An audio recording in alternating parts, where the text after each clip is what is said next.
Hi, gorgeous lady. Hello, how are you? I'm great. How are you? I'm good now that I'm sleepy and I'm feeling amazing. Yeah, it's very exciting. Oh Yeah. my God. Tell me everything. So I'm still waking up, which is fine, Okay. but Yes. I take the MagCalm, I take my two PreGaba, and I go back to sleep, and it's amazing. So It just sends that message to the nervous system. It just goes, it's okay. You know, that nervous system can hit a road bump. And when it does, it needs a biochemical messenger of some sort at some point, if it's gone on for a little too long, just to send that message. It's actually safe for you to go back to sleep. yeah, I can't Isn't believe. it amazing? And I even slept in the other day. I was in shock. I No. couldn't believe it. So Yanni came upstairs and told me. I was so excited. And I was just like, oh, feel because it's so tricky as the pracky, right? Because you never really know how a patient is going to respond. And that's the truth. And I wish more doctors were happy saying that out loud. Yeah. And I also know that I know my tools really well. And I'm also quite a good diagnostician. So I can get to the heart of the matter for the patient, particularly if I have you one on one. Yeah. So when we had our initial consultation, I will quite often get a sense. I will get a sense as to whether have I really got this or will I be a little more apprehensive? Will I be like, let's try this? I'm not so sure. But honestly, I felt like we had this. I was like, we've got this. No, I'm so happy. Thank you. Oh, I am so delighted. Bianca Cassie is sleeping. I'm like, Oh my God, that was fast. I can see it. Congrats. I'm very proud. Beautiful. God, just wait until you start getting. Honestly, I know you feel so much better after you've slept, right? But wait until you are consistently sleeping. Wait for that. You're going to feel like you've grown wings. This energy that comes back during the day when you finally sleep, it's like next level. It's like you're living a different life. But just the relief of knowing, oh, this is possible. Yes. Yeah. Yes. And then the other thing that I want to, and I don't want to sort of stuff it all down your throat at once, but I just want you to know that if that can change, anything else that you need can change too. I hope it's given you that. Oh, if I need to make another change in another area, that's okay. That Yeah. tweak will come. Yeah, for sure. Yeah. Excellent. Excellent. So, when was the first night you slept properly or that you slept in a way that you hadn't slept in a very long time? I think it was Friday. Friday night. Friday night, I was like, yeah, I still woke up at about 3 and I'm like, yeah. Sure. Yeah. We go, okay, we've got a rhythm, we've got a habit happening here. And that's important because it's really important for all of us to understand that the circadian rhythm disruptions are habitual when they've been in place for long enough. And it's been a while. Yes. Yeah, I just took the MagCalm, took my 2 GABA, Yeah. and didn't, my phone's out of my room now. So I thought, Great. Great. That's huge. It's a massive step, but it's really big. and I went back to sleep and I was like, what is this? So yeah, that was, yeah. And did you see a positive change on the Saturday? Was there something noticeable about your inner dialogue? Was there something noticeable about were you happy to do an extra run to the supermarket? Or was there something positively, did something impact positively post that sort of first night of new sleep? It's funny because I woke up and I was obviously very excited. I ran downstairs to tell my husband because He was still sleeping. we've been sleeping in different rooms because Of course. bad. Good. I said, Excellent. oh my God, I slept. And he's, what do you mean you slept? And then I had all this energy and I wanted to actually, you know how when you have, Yes. actually feel like I had a heap more energy, but the fact Yes. I slept, I felt like I wanted to do all these things. Oh, so exciting. No, just take it easy. Yeah. Yeah, that's right. That's right. We do need to fill the reservoir up. That is true. So I love that sort of awareness, that sort of cautionary awareness already. And that is the case. So please don't run the marathon, but just know that you will be able to very soon when you feel that true energy come back, not just that excitement due to the change. And I think it was more excitement that more than anything. But yeah. Yeah, but how good does it also feel if, can you imagine this computer system's been like needing an update for a fair while? Unplugged it and rebooted it. This computer's going to be working brilliantly moving forward. And I just want to share a piece of really nerdy information with you. But the brain, when it knows that the phone is in the room, the research actually shows that there's a part of the brain that remains alert overnight if we know that there is a device in the room. Yeah, wow. But they've put people in sleep trials and sleep studies with and without devices. And every single time when their device is not in the room, and this goes for concentration, study. So kids who are studying with the phone in the room, if they actually take the phone, I didn't get it right all the time, of course, because I'm a human and so is my son. But when he was doing year 12, I was like, baby, come and put your phone upstairs and go downstairs to the study. And every time he did that, he said to me, Mom, my concentration is so different without the phone in the same room. And the same goes for our sleep. And I would extend this to televisions. And the research isn't on televisions, the research is on iPads and phones. But I do wonder about electronic devices in the bedroom. And I love as much electromagnetic free radiation we can receive is really important. And the other thing that I think is important to mention is just the bed head. What is on the other side of the wall of the bed head? Yeah. What have you got there? No, I'm all good. There's no. Yeah, great. I once upon a time treated a little boy who lost all his hair and his eyelashes and his eyebrows, and it was because he was on the other side of the wall to the microwave, and his older brothers and sisters would come home after basketball and reheat their dinner in the microwave where his bed head was. And this little boy's immune system was like shocking, lost his hair, lost his eyebrows, and it was literally the microwave on the other side of the bed.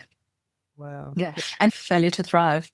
His mother brought him in and she was just devastated. And I was like, don't worry, we will get to the bottom of this. And after protein had already started to grow some of his hair back, we got his protein levels up. He put on weight. He was thriving-ish. And then I was like, there's got to be something else. I said, okay, we've got to take it down to the lowest common denominator.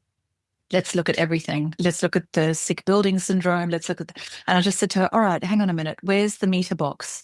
The meter box is really important because that's one of the electromagnetic implements in the house that's very high voltage, if you like. So that's something that's really important. All these sort of invisible electromagnetic radiations that can impact us too, as these beautiful mammalian creatures that we are. But yeah, something as simple as a microwave on the other side of the wall. And this little boy was 10 kilograms heavier and grew his eyebrows, eyelashes, and hair back within a 6-month period. Yeah. So all the things, we're so sensitive, but I'm so excited that you are sleeping. Yeah. Yeah. Sleep will solve a lot of the perimenopausal issues because not only now is your body able to reboot, the system is able to reboot, but your glymphatic system, literally the thing that will support you in preventing Alzheimer's and dementia, is able to work properly overnight because the glymphatic system cleans the brain. And that's what's so important. Yeah, overnight too. And that's when all of our repair happens. If we're awake, our conscious mind is on and the unconscious memory, programming, trauma resolution, autophagy, cell death, all of those things are paused until we actually are unconscious. Yeah. So we're going to be got there, Cassie. Woohoo. Huge celebrations. And thanks for trusting me. It's tricky when you haven't had what you've wanted for a very long time to trust yet another pracky. Sure. Yeah, I've got you. Hello. What a great. So Friday. So that was Friday the 15th, right? Friday the 15th of May. From now on, you will be someone that sleeps. You will no longer identify as somebody that doesn't sleep. Yeah. Good. So good. Krisha, Bianca, hi. How are you? Hello. What's happening? Talk to me. What's new? What's changed? What do we focus on for you this week? What are we moving towards? What are we moving away from? I think I've been really focusing on trying to get back on track again. I feel just the last few weeks I've been not as all the good things I've been doing in the last 12 months and sort of just being in kind of like self-sabotaging myself a little bit. So Excellent awareness. So I'm just trying to bring it back to basics again, because my gut, I'm really feeling it. Like in my gut, I'm not feeling myself. And so my gut is like really rumbly and crampy and stuff like that as well. So yeah, just really noticed I'm having to go back to basics. So the last 2 days I've just gone, okay, let's just keep it really, and just really doing heavy, deep, slow cooked stews with lots of vegetable. Great. Cold and wet, and it's perfect for that at the moment. But yeah, I'm just trying to keep it really simple, but it's a struggle. Like when you do so well after 12 months and then you go, hang on a minute, and you beat yourself up a bit. So I have noticed mentally it's been a bit harder than what I have been able to. Yes. And it's never the kind of 100% that's difficult, right? I think women are very well versed in that kind of dominant diet culture. Not that this is anything like that, but we're very well versed in, okay, we're going to do this thing really well, and we're going to do it for this period of time. So we set ourselves up and we shoulders back and we go, okay, great. And then suddenly when the guardrails are essentially down and we have to self-modulate, we have to go, it's 80-20. So what does that look like? Is that 80-20 a day? Is it 80-20 a week? Is it 80-20 a month? Like, where does that fall? Sometimes we have to reestablish our own guardrails and to figure out like where it works for us personally. Yeah. And just a few offerings. Sometimes when I do feel like this, I'll catch myself early. I'll go early. I'll do one of my chocolate barks, and I'll actually start my day with a power cuppa and chocolate. So I've rewarded myself. I've got my chocolate bar and I've got my power cuppa. And in a way, for me, it just removes the temptation for the rest of the day, because it's kind of like it's out of the way straight away. It's like I'm having chocolate for breakfast because I'm a big girl and I can make up my own rules. So it helps the self-sabotaging. And I know that sounds a little strange, but the chocolate that I do make still keeps me within 3.9 to 4.9 because I add the collagen and the and the MCT oil powder to it. Yeah. But sometimes rewarding yourself straight up, which kind of seems counterproductive, or it seems, the opposite to what we should be doing when we're trying to be good. Yeah. But sometimes it short circuits that self-sabotage when we go straight to the reward. Yeah, I actually totally forgot about just the chocolate bark you talked about and stuff like that. And I do that this weekend. I'm going to just make up those treat type things. Great. Exactly that, because the treats that I go to, what you get in the shops aren't really... so bad in comparison. Yeah. You have processed. Yeah. I think just even making time this weekend just to make some up for myself. And call it mum's treats and no one's that's it, because no one's going to really want them because they've got that. By the time you've done the food protocol properly, your entire, there we go. Is that the one that's currently in the fridge? This is the one that can you see the chat? This is the one that I currently have in. So would it be helpful if I just quickly talk you through how I made that? Yeah, that would be great. So I cheat. I go to a woman's kind of craft circle it's one Saturday a week now, one Saturday a month, sorry. And I'm learning how to crochet and basket weave and all sorts of things. And I started talking to them about the chocolate that I make. And the beautiful artist who runs it was like, oh God, and she makes her own chocolate. And I'm like, no, I just pimp the chocolate. So I purchased the highest kind of cacao content I can find. Yanni actually is a bit of a hawker in the supermarket, so often he'll find the dark Lindt chocolate. Is it 98% or sometimes 90% dark Lindt chocolate? And because nobody buys them, they're often on 50% off. Nobody wants their chocolate that dark. So Jan will come home with 5 blocks of kind of 98% or 90% dark Lindt chocolate. And then what I'll do is I will heat MCT oil in the pan, and I'll melt the chocolate in the MCT oil. And as soon as the chocolate is liquid, so not boiling or anything like that, just liquid, I'll turn off the heat. It's so delicious. I'll turn off the heat and I'll put baking paper down, and I'll take medjool dates, split them, pull the pip out, and line the plate with the medjool dates. And then honestly, I do something different every time. I sprinkled a layer of macadamia nuts all over the top of the medjool dates. And then I took the chocolate mix, popped it in a glass jug, poured it over the top, and then sprinkled a paleo granola on top so that I've got a crunch. And believe it or not, and to the chocolate, I'll add the collagen, the GI Restore, and the MCT oil powder. Just by looking at, sometimes I do it with one block of chocolate, sometimes I'll do it with two. So depending on how much chocolate I've got in there, this particular one was just one dinner plate. So I just added 1 scoop of the collagen, 2 teaspoons of the GI Restore, and 2 teaspoons of the MCT oil powder. And this keeps my blood glucose between 3.9 and 4.9, which is still fat burn as opposed to fat store. And I've got a chocolate treat. So I'll start my morning with this, with a coffee power cuppa. And then I'll have generally about half a date's worth of a piece at a time. So half a medjool dates piece at a time, 2 or 3 times during the day. And it doesn't change my weight at all. And I get that kick. And then I go, okay, great, I've got my treats. And then, and there's a beautiful protein ball recipe in the Vitality Clinic as well.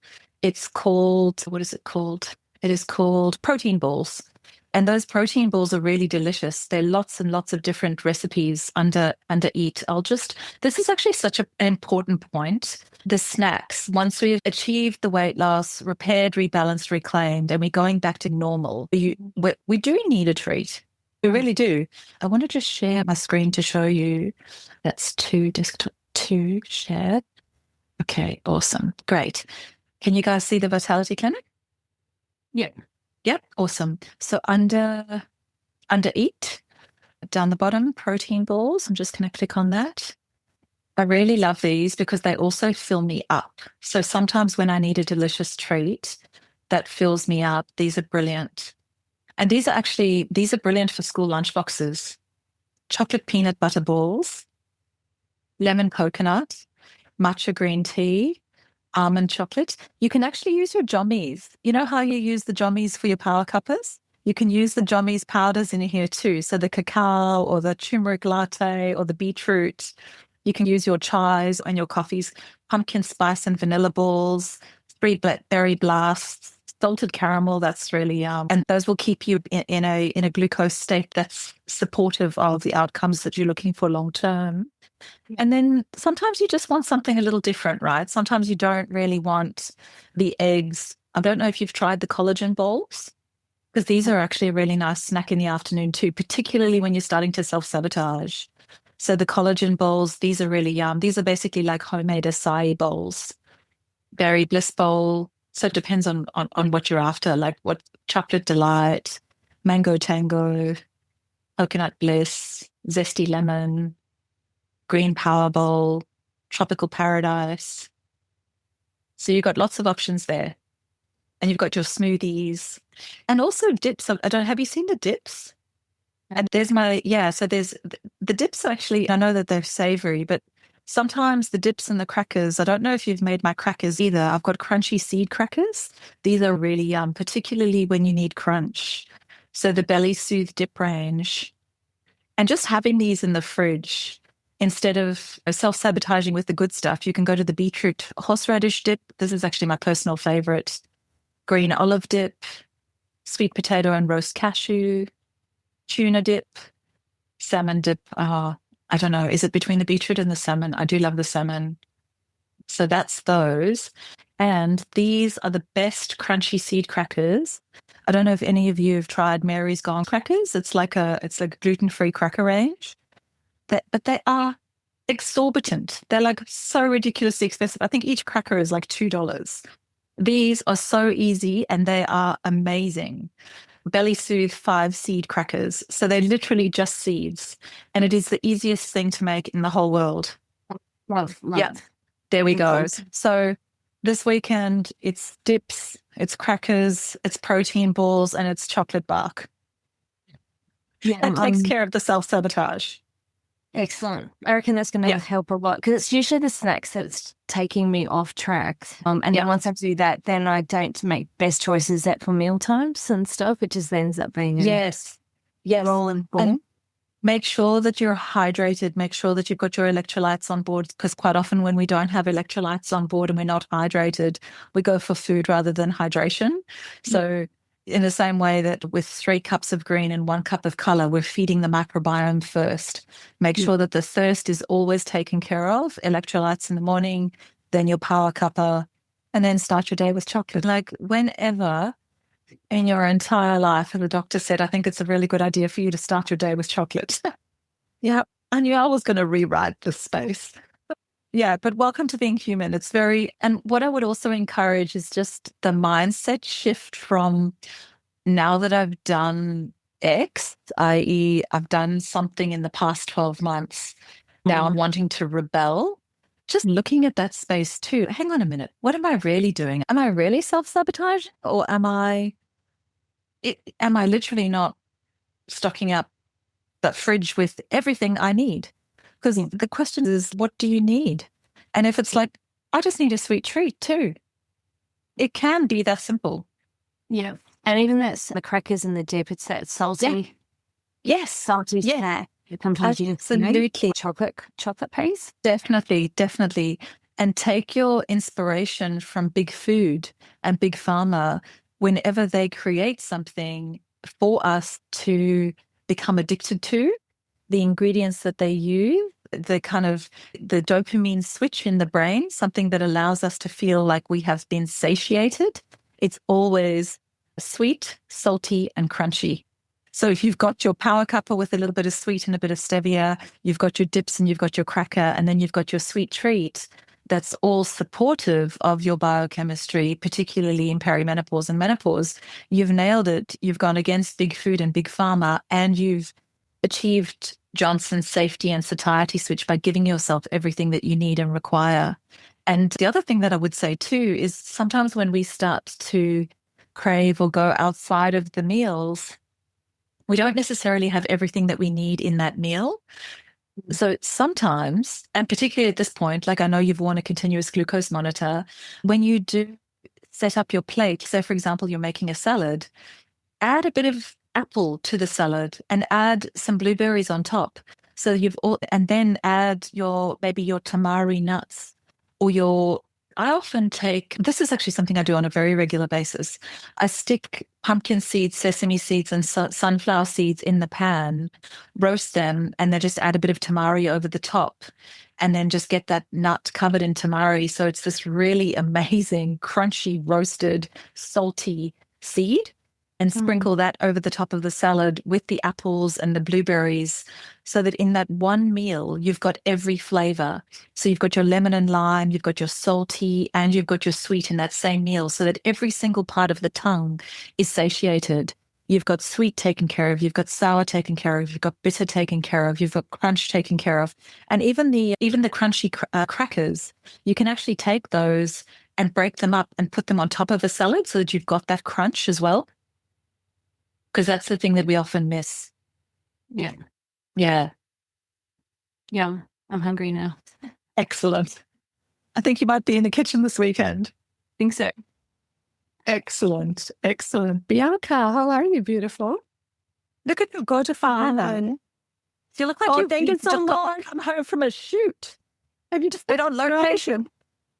Actually, I needed a little bit of styling. I did a bit of styling for myself because lately I've been losing a lot of hair. Yeah. Interesting. I'm not really bothered. Yeah, I'm not really bothered because I'm full of new little ones. Okay. Yes. And I used to have this like periods when I was losing it and then not so much. But during this phase I was in lately, like the last half of year, it was really good actually. I got so much new hair and everyone was noticing. I told you this. But now I don't know. And I'm wondering, because what Cassie said about sleep. Yeah. You know how I said that I sleep like a baby with the 300 milligrams of progesterone? And it's still the case. Yes. But I realized that this is now the second or the third evening when I feel right before going to bed, I feel this, it's not a numbness, it's not dizziness, but really weak, like I need to lay down. But it's not like when you're sick. It's just when I lay down and go to sleep, it goes away. It's just like the bed is calling me, but in a really a bit more aggressive way. I don't know how to describe this. Yeah. Yeah. So then I fall asleep like almost instantly. And also something to note is that lately I've been forgetting my estrogen in the morning because I have this alarm at 9 a.m. when I take my bath. Yes. And I don't know. I skip the alarm and then I say, okay, I'm gonna do it now. Then and it's been a few days, like like 2, 3 days. Then I do it. Then again I forget about it, and the sweating is slowly coming up again. Like the sweating, night sweats, but not intensively. It's not. So I was thinking that maybe the lack of estrogen, like so suddenly just stopping. Not intentionally. I didn't stop intentionally. It's just forgetting about it. And I also noticed that when I take it daily, my breasts are not sore, but there's a little bit more tension there. So, like you said, you mentioned once that maybe I can try do it one day, one day skip every second day. Every second day. But so I might have skipped it more than one day. And now I see some effects. I don't know if that's the case, but maybe you can help me out figuring this. Yeah, absolutely.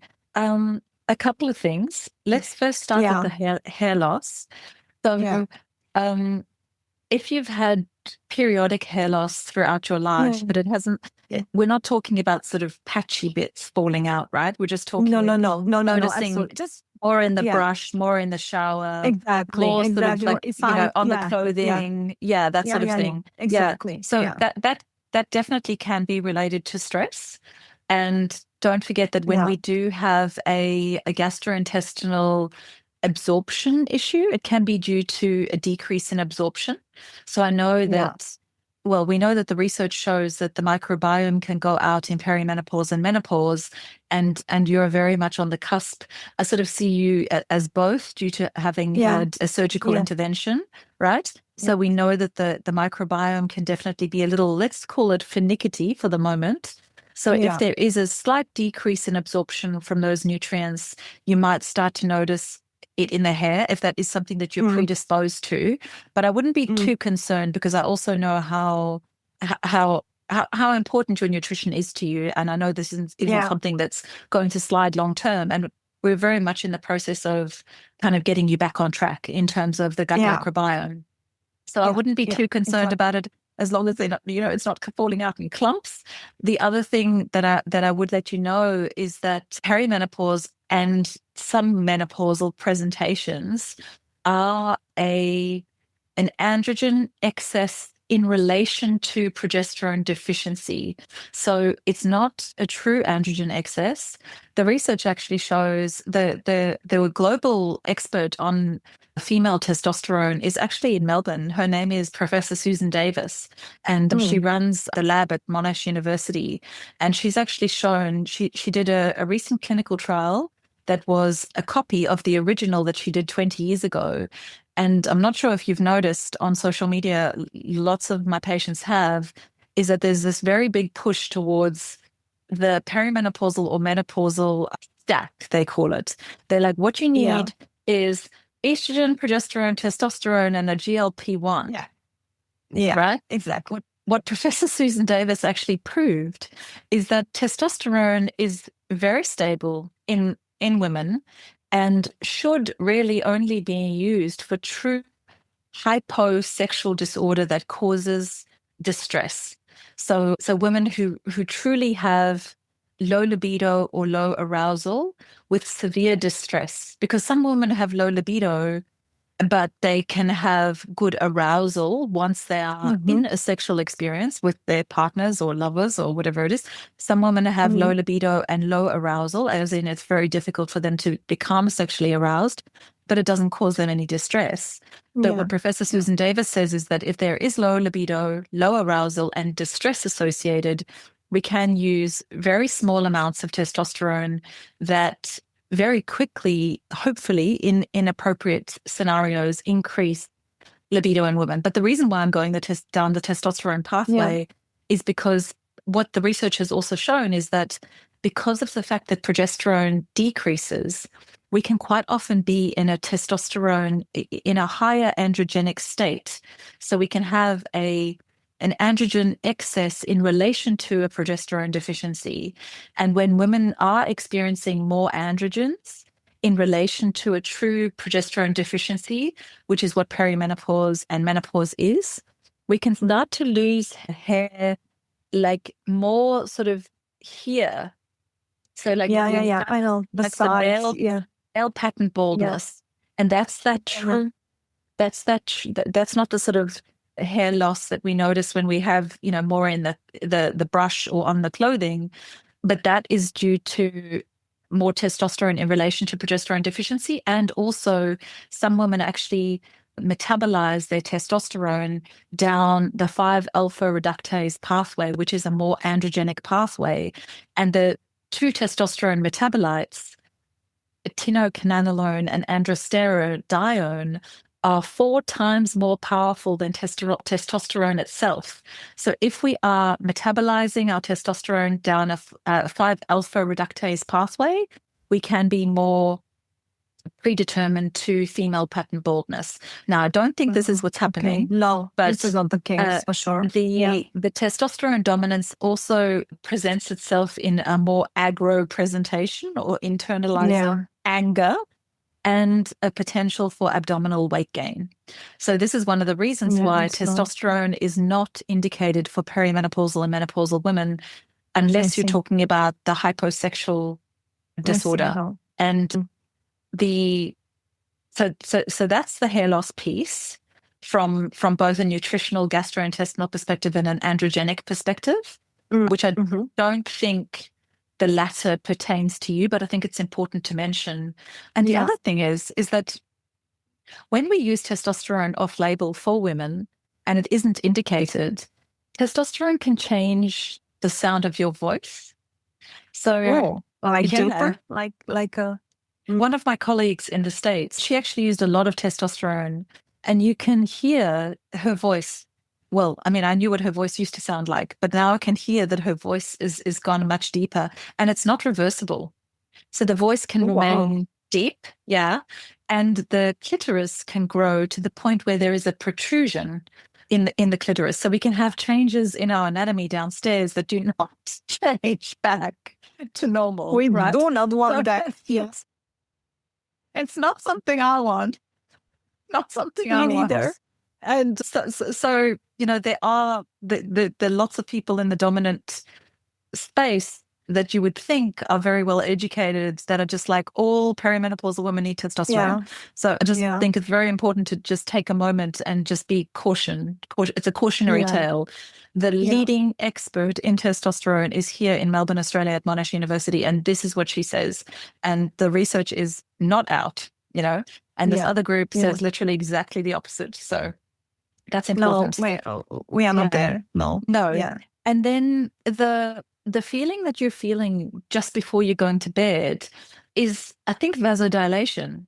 So is it after you've taken magnesium, and is it after you've taken... After. It's after the magnesium, and it's also after progesterone? Yeah. So what happens is that the magnesium and the progesterone is a vasodilator.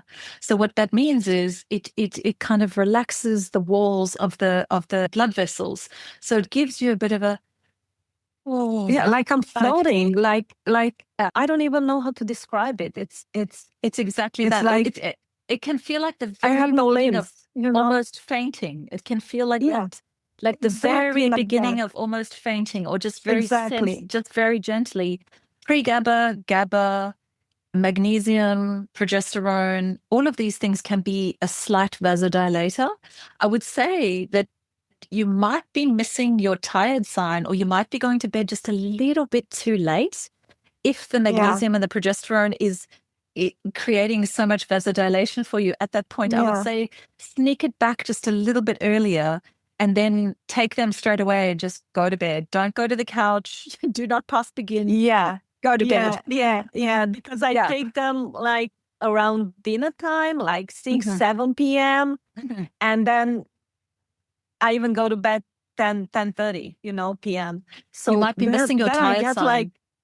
it's not an ill. It's too much to say that I feel ill, but it's like you said, I like completely understand. Yes. Yeah. That's the That's good to vasodilation. know. That's interesting. Yeah. Interesting. And from a traditional Chinese medical perspective, what they would say is that you've already reached your capacity for qi, like qi deficiency, like you're energetically deficient. Like you've gone past your tired sign. You should have been in bed at I don't know, an hour earlier. An hour earlier. Yeah. An hour, like it would be the best. Yeah, that would be the target. But And then one final piece I think is very important is that the brain, estrogen is addictive. So when you look at estrogen and progesterone, estrogen is addictive, progesterone is not. So with progesterone, you can increase dosages and you can sort of change the cadence with which you take your progesterone.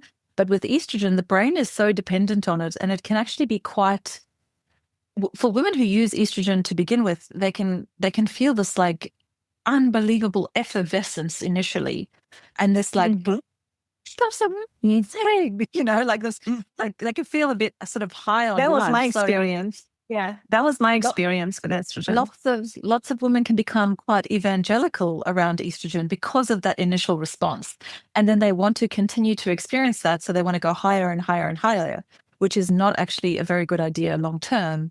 But the brain's addictive capacity with estrogen, it's quite important to peter the dose. So if you are going to go every second day, I would say try to keep, and I do love the fact that you've got an alarm clock, and I also understand that you're not a robot, but it would probably do you quite well to keep that rhythm consistent. And rhythm is important Wednesday, for me. It's definitely important. Like I've been ignorant a little bit with it, and I can feel the effects. It's definitely there. They are definitely there. So I would very much try this one on and one off. 300 milligrams of oral micronized progesterone is a really good dose. At this point in time, I don't think that there's any reason to increase your progesterone dose. But what I would say, for a surgical kind of perimenopausal picture, it's a good idea for you to keep your estrogen consistent. And I do think that if you are experiencing, we know that breast tenderness is a sign of too much estrogen in the breast, and the breast is being exposed to too much estrogen. 300 milligrams of oral micronized progesterone should be protecting your breast tissue from one spray of estrogen daily. But if you feel better on one spray of the estrogen every second day, I don't think that there's an issue with that for you at this point in time for your circumstances. Yes, I will do that. But trying to keep it consistent, because the other thing, one more thing is that when your estrogen levels plummet and the brain is expecting its next hit, let's call it the hit, and it doesn't receive that, the brain will perceive that as an emergency. So you could start to feel more sympathetic dominant nervous system experiences. So you could start to feel heart palpitations. You could start to feel a little bit more overwhelmed. You could start to feel stressed for no reason. It's there. It's definitely there. So that's very important. That consistent rhythm with the estrogen is important for you. Yes. I will do so. Thank you so much. You've got this. And how's your tummy? Is it getting better? With the tummy, it's tricky. I cannot figure it out. I mean, I'm so good with my body, I believe, but with the tummy and with my gut, it's just I'm not there. And why I say this is because I'm on lower dose of PPI, just like you recommended. Yes. I started with the 20-10 of PPI. Yes. And now I'm exclusively on 10. Great. 7 days now, 7 to 8 days. So a week. Great. And since I still have symptoms, some days I'm better, like almost none. The only symptoms which are reoccurring are the ones with the throat. So not really, there's not really pressure in my chest, not really burning sensation in my stomach, none of that. But the throat is still sensitive, like the lower part, the esophagus. How do you call it? So I was afraid to go off just now from the PPI. Maybe perhaps, I don't know, go for 10 days and then start to go just like the estrogen, like one day on and one day off slowly. Can I do that? So the only other thing that I would say to you is that you've got the SB5B, the lactoferrin and the probiotic on board, right? The only other thing that I would want to get on board before you start to decrease, I think it's great that you're managing on 10. So I would keep that consistent. I'd keep your PPI at 10 consistently. But before decreasing your PPI, I would make sure that I'm taking at least half a hydrozyme with dinner at night, because I know that this sounds counter, but the reason why you have the burning is because you've got the acidity coming up into this part of the plumbing channel. Let's just say that, right? So and the stomach needs to be the pH of battery acid in order for food, when it lands in the stomach, to be transformed, transported, and distributed throughout the body. So the stomach needs to be the pH of battery acid. When we put a PPI in there, it neutralizes the acidity so that we don't experience the reflux. But what that causes long term is a putrefaction of the food in the gastrointestinal tract. So So if we don't correct the underlying cause, which is a decrease in digestive capacity, before we take away that PPI, we're going to end up with putrefaction and no digestive capacity. So we just need to get maybe half a hydrozyme in with your last meal of the day. So this is during my PPI, my camp, right? During this period. Yes. Because you've got the hydrozyme, right? Yes, I had it. So just break the capsule in half so that you just take half a hydrozyme with dinner, so that you start to support the digestive system before we come off the PPI.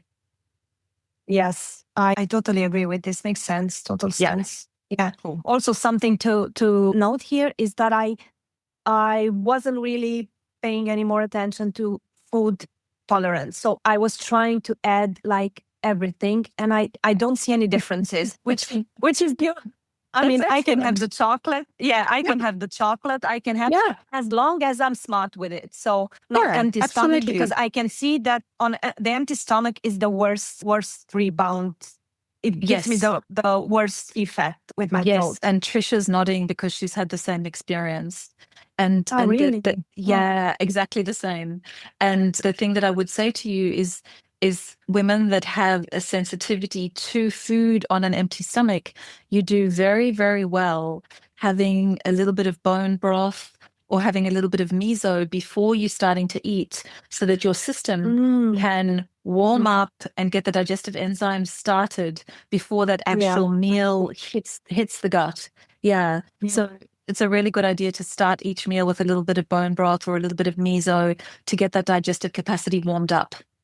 Oh, thank you. That makes sense.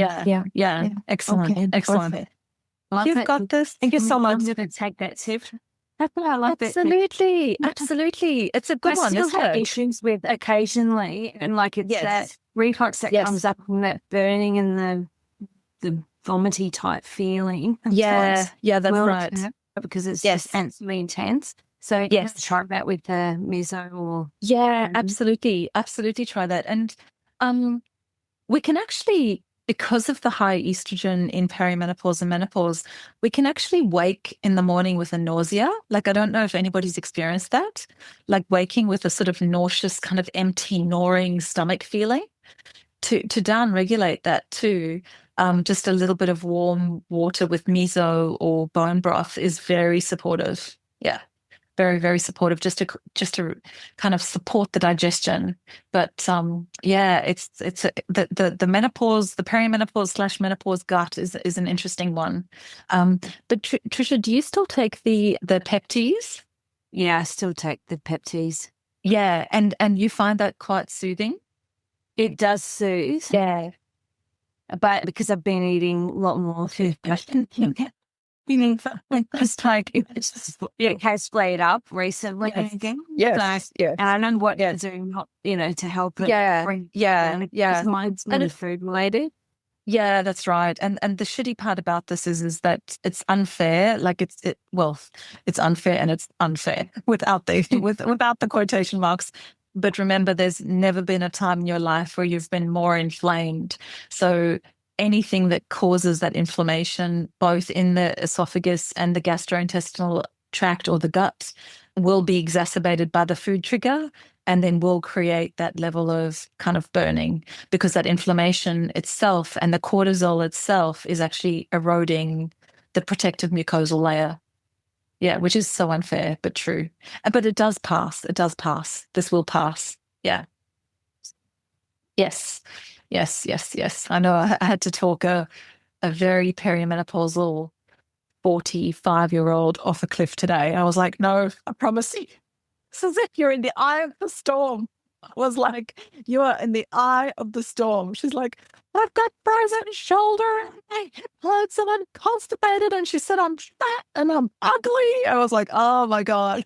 Oh, here we go. I was like, it's all right. It's all right. The worst of it.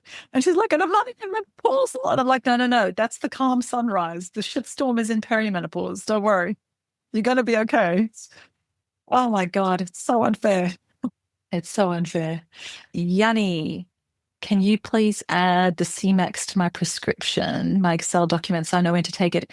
Cassie, you can. Oh, hi, gorgeous. Were you sneaky there all along? Did I not know? Cassie, you can take your vitamin C whenever you like, just daily. Okay, great. Thank you. Pleasure. Melody. Sorry, can tell I me? quickly ask, with my Please. blood test, it said day 2 for the estrogen of my cycle for the blood test. Yes. Was it day 22 for progesterone? Yeah, 5 to 7 days after ovulation, ideally for progesterone, somewhere between, you've got a 28-day cycle, so you're pretty lucky. So yeah, that's easy for you. Generally 5 to 7 days after ovulation. So with the 28-day cycle, anywhere between day 19 and 22 is perfect.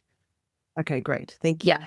Day 2 for all other hormones, if ever you're testing, FSH, LH, sex hormone binding globulin, testosterone, free testosterone, estrogens, any other hormones tested on day 2 is a really good idea. Progesterone's the finicky one that we need to test 5 to 7 days after ovulation, so we can see what's happening in that luteal phase, so we can see whether we're supported by progesterone or not. Okay, great. Thank you. If we're usually batshit crazy, not cool, not calm, not collected, we're not supported by progesterone. Just saying. Progesterone also sleeps like the dead, so she might be missing in action. Not sure, but we'll confirm that. Excellent. Hello, gorgeous Melody. How are you? Hello. I'm okay. I was just off camera because I've been coughing and sneezing. You're unwell. Bloody my nose and yes. So I'm still not feeling great. It's been over a week now, so I'm getting a bit over it, to be honest. It's called a bushfire for the body. Yeah. And it's interesting because I've been kind of reflecting on it. I was thinking, I used to feel like, I remember when I used to get sick and it was almost like, oh, this is a way to slow down. I do. Sadly, yeah. I know. That was something. Isn't that how shocking in that? Oh, thank God I'm ill. I can actually give myself a break. I told you. You're not alone. Crazy. Because then I was thinking, I'm getting to the point now, it's only been it's just over a week, and I'm like, I'm over this because I've been feeling so good.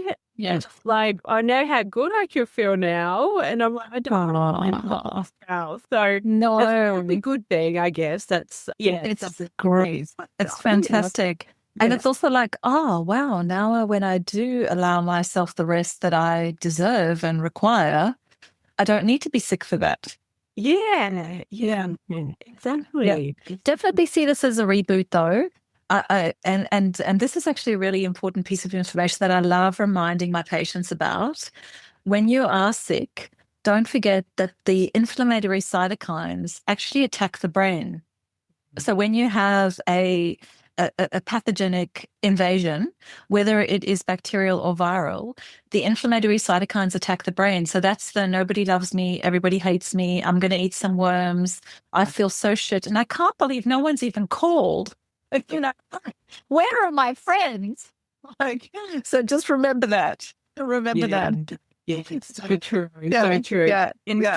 probably also why I ate potato yesterday purely for comfort, which, I haven't done for months actually. Yeah. And yesterday I was like, so I made this roast dinner, which was like a big effort because like my body's achy and I'm my chook. And I thought actually it's quite an easy meal to make to put a like beautiful chook in that. Fair. You know what I mean? Yeah. Wax a veggie and throw it in. Yeah. So I was like, okay, I'll do that. But then I made these beautiful potatoes for the rest of the family, which I've been doing. Right. I just haven't been eating them. But yes, I was like, oh, I'm going to have some Stuff this. That's right. This is going to be minimum for me. like cooked is the beautiful chicken. Oh my God. More delicious. Yeah, but I noticed actually like pretty much immediately after that meal, I was like bloated and I haven't felt that way in a while. So I was like, it's really noticeable that I think it's probably not just potatoes. For me, it's probably that group of the nightshade family. Yes, nightshades. Yeah. I do think they're an issue for me. Yeah. And great. So, and this is exactly what an N of one experiment is about, So it's more about the gathering of the beautiful wisdom and then making educated choices around that and not beating ourselves up when we decide to eat the potato. I'm glad you ate the potato. That was revolution. You're unwell and you ate the potato. Good for you. And number two, you've gone, oh shit, I think it is the nightshade family for me. Good. Great. Yeah. It's you're winning all round. You're winning all round. That's what I thought. And the lesson. If it hasn't been the full 72 hours, see whether it does present on the skin. And just for context, the nightshade family has an internal external relationship. Just for the rest of the beautiful women on the call, is that if there is an eczema, asthma presentation on the skin, for example, the nightshades are a particular food group that can exacerbate those kinds of symptoms. And Melody has experienced that. So potatoes, eggplant, aubergine, is that the same thing? Yeah. Potato, eggplant, chili, peppers, tobacco, goji berries, all of those nightshades can really exacerbate the skin-gut connection as well as the skin-lung. So that real internal external relationship with the two. And it's interesting that you noticed it in bloating, but I just wanted to say to you, has it yet been a 72-hour period? Have any of the skin goodies kind of, raised their ugly heads or not so much? It hasn't been 72 hours because it was only last night, so it's only 24 hours, but I have been itching my wrist today. Yeah. Yeah, there you go. Great. Yeah. Perfect. Perfect. Yeah, excellent. Yeah. It's good to have a somatic response to the things that are not good for you. Like, gluten's not great for me. And of course I will eat it every now and then because I'm a human. And then I will be in a bad mood. I will have a bloated belly. And most importantly, it'll get me from a vanity perspective because I'll be super all the way underneath my eyes. Like I'll literally have these like puffy bags, underneath my eyes because it immediately affects my lymph. So it's just like not worth it, But I still do it occasionally, and you might eat the odd potato every now and then. But the beauty about this is that we go, shit, potatoes give me eczema, make my skin itch and bloat me. So on the days that we don't want to feel those things, we've had that somatic experience. So we've gone, oh, it's actually not worth it today. And then on the days that it is, you'll be like, oh, stuff it. Yeah, exactly. And that's the thing.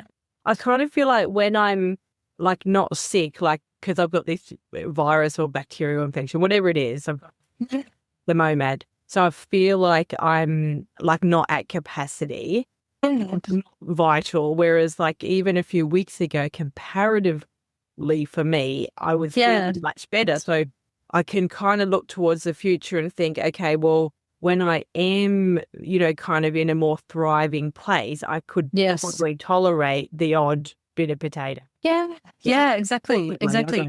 You make you make the educated decision. You know, you get to the point where, oh, bless you. You get to the point where you heal, seal, and repair that skin to that point where you don't have any exposed kind of eczema. Nothing is open. It's not an open wound. It would take a really big punch from the inside of gastrointestinal tract from that kind of nightshade to punch through the gastrointestinal tract so that that inflammatory cytokine can actually get to the skin and start aggravating to the point of eczema and psoriasis. So for me too, it does depend on where my immune system strength is at, and you'll find that. So you'll be at a point where you go, you know what, I'm so robust at the moment. I'm not touching this. I feel awesome. Those potatoes can go and get, you know, or you'd be like, I am so good right now. I am going to go the potato, you know. You might find that when you just have it as your treat or on your sometimes foods list, that's why I don't like to vilify anything. Like, let's not vilify the potato. Let's just put the potato in the sometimes foods list, you know? So then you go, okay, my skin's great. Everything's great. I feel fantastic. I think I can handle it. And then you see how the immune system does respond. And sometimes over time, we can get to the point where the trigger food with the appropriate gastrointestinal support, the appropriate immune strengthening, the appropriate time away from the trigger, we can become less and less sensitive to that trigger too. So that sometimes food list is not always a sometimes foods list. It's just a sometimes foods list for the moment, you know, and something like a complete hormonal shift into menopause might change that again, like completely. You might find in menopause that potatoes are not an issue for you.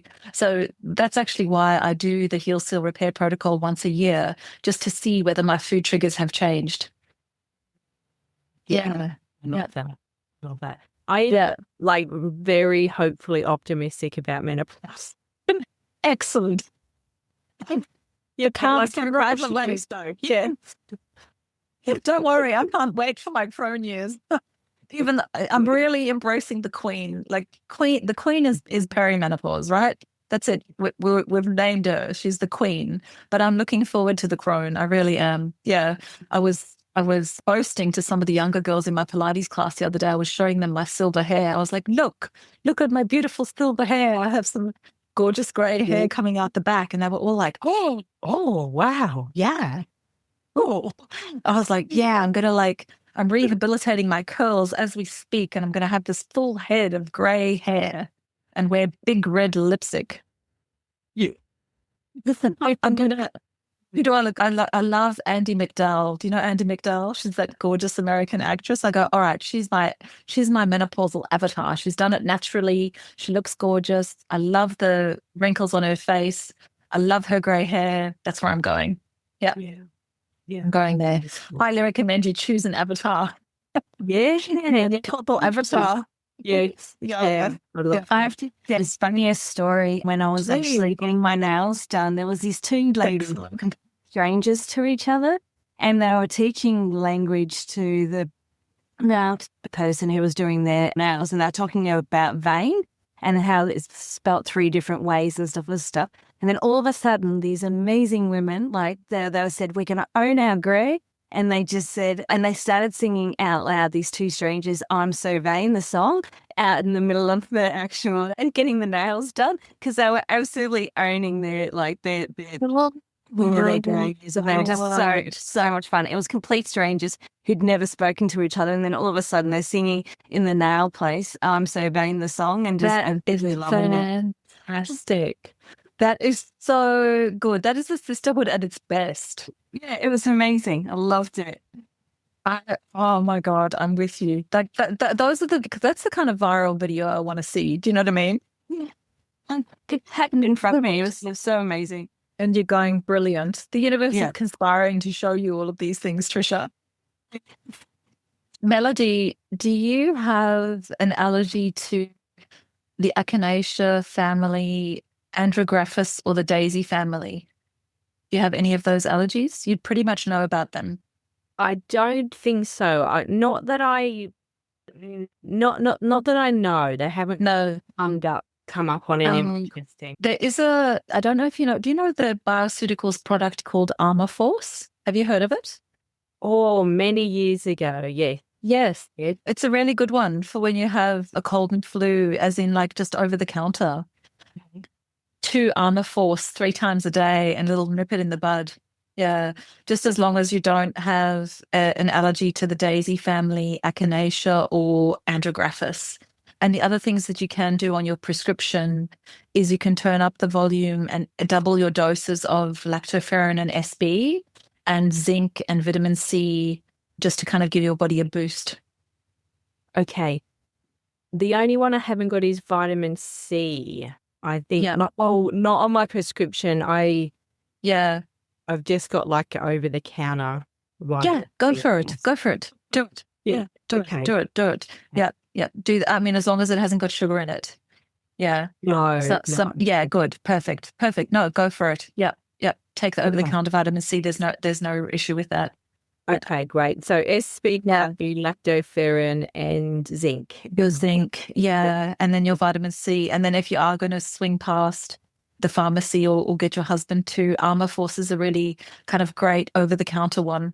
Yeah, great. To just nip it in the bud. I'll do that. Yeah. 2 tablets 3 times a day. 2-3 times a day with food. It can make you feel Andrographis is the really amazing, powerful ingredient in that supplement. And it can make you feel nauseous if you have it on an empty tummy. Okay. Yeah. Yeah. Okay. Yeah. But rest, there's nothing like rest. You know, every time your eyes are closed and you're asleep, your immune system is fighting off the pathogen. Yes, I've been doing that. So the more you sleep, the kind of, it'll decrease the time of your illness or sickness. Yeah. So it's a good way to think of it, isn't it? Like, the more I sleep, the shorter this is going to be. Because we quite often find it difficult to allow ourselves. Yes, definitely. No, I've been fully asleep in the afternoons, actually, which I rarely do. But I've just been so tired. And I've been getting a lot of like just musculoskeletal kind of aches and pains, which I don't normally get. So it's kind of weird for me. Yeah. You might want to get in the bath. Yeah. Yeah, I should. Get in the bath with the magnesium salts. Yeah, okay. I've been doing that, but I might do full body. Get your full body in the mag bath. Yep. And I know this sounds a bit strange, but a teaspoon of bicarb in water will actually help get rid of the toxins out of the system, and it'll create a pH balance that'll help you get rid of those aches and pains. A teaspoon of bicarb of soda in 250 mils of water. And just try to be so surprised. Yeah. Charlotte. Yeah. That was very, very random. But it just creates a neutral pH, and the aches and pains are because of the toxic die-off of the pathogen. Right. Okay. Yeah. So that can help. But just once a day, and not for longer than sort of 3 days at a time. Okay. 1 teaspoon in a cup of water. Yeah. Bicarb.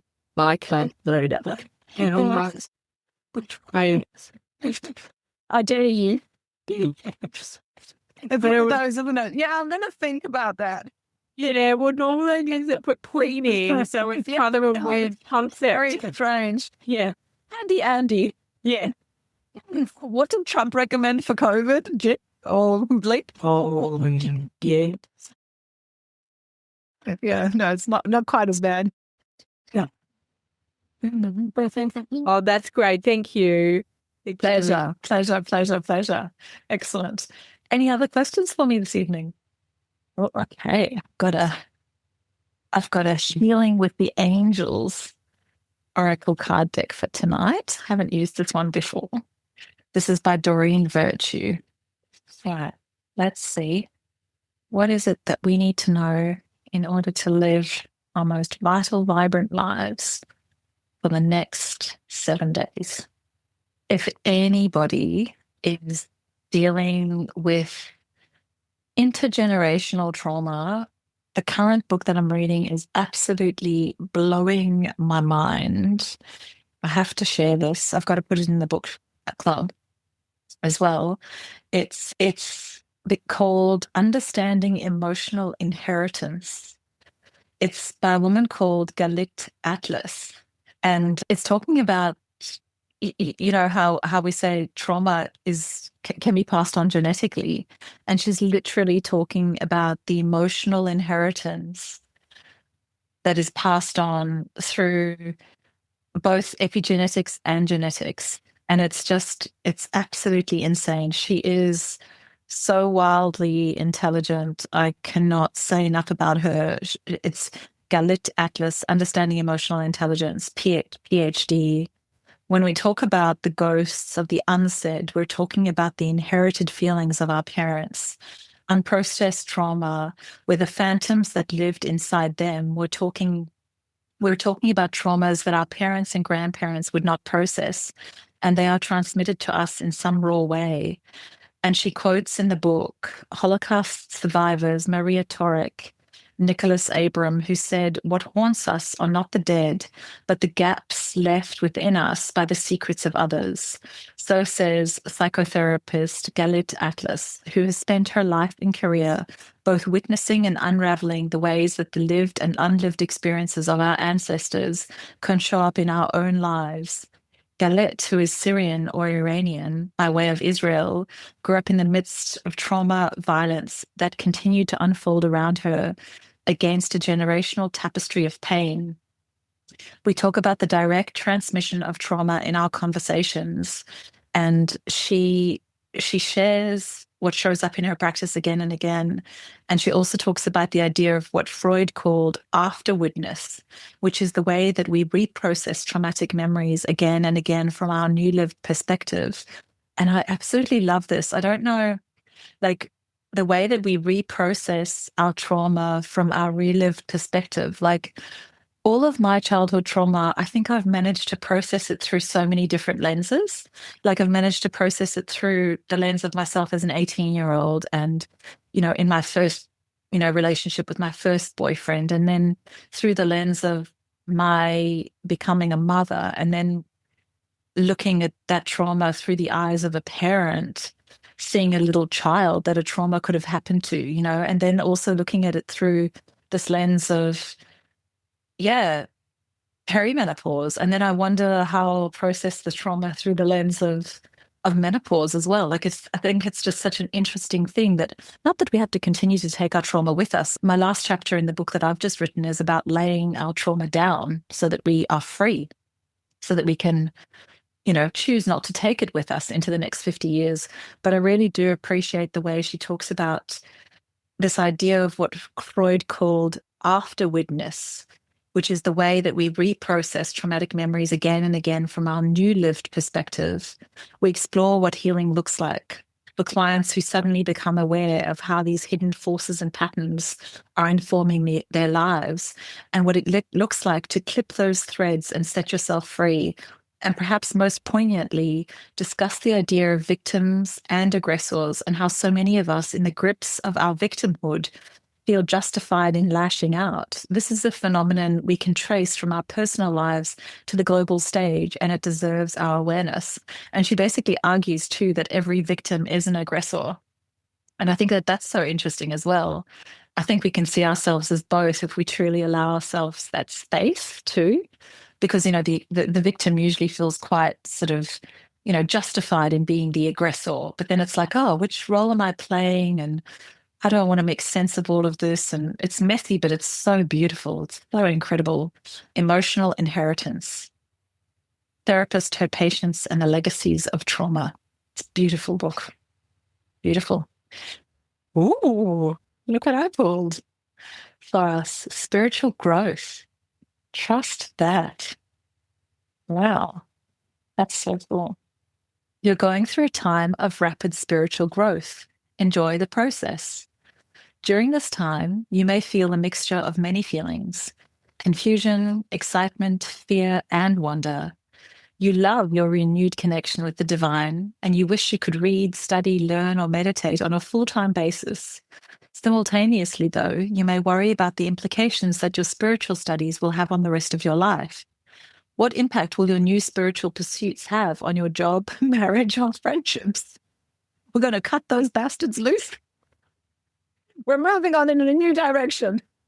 These worries create a fear that may erode the enjoyment of your spiritual studies. Surrender these fears to God and the angels. Trust that you are supported, loved, and guided each moment. Don't worry about how your future will blend with your spiritual growth. Trust the same power that brought you to your spiritual path will also take care of everything else for you. After all, this power supports all of the planets in the sky. It'll surely support you perfectly too. Beautiful. I love it. Continue on your beautiful spiritual growth. I mean, honestly, you are a spirit and a soul in a human meat suit after all, aren't we? Excellent. Till next time. Thank you so much for spending this evening with me. Lots of love. Take it easy. Merci. Well, cheers. Get better soon. Cheers. Oh, bye, babe.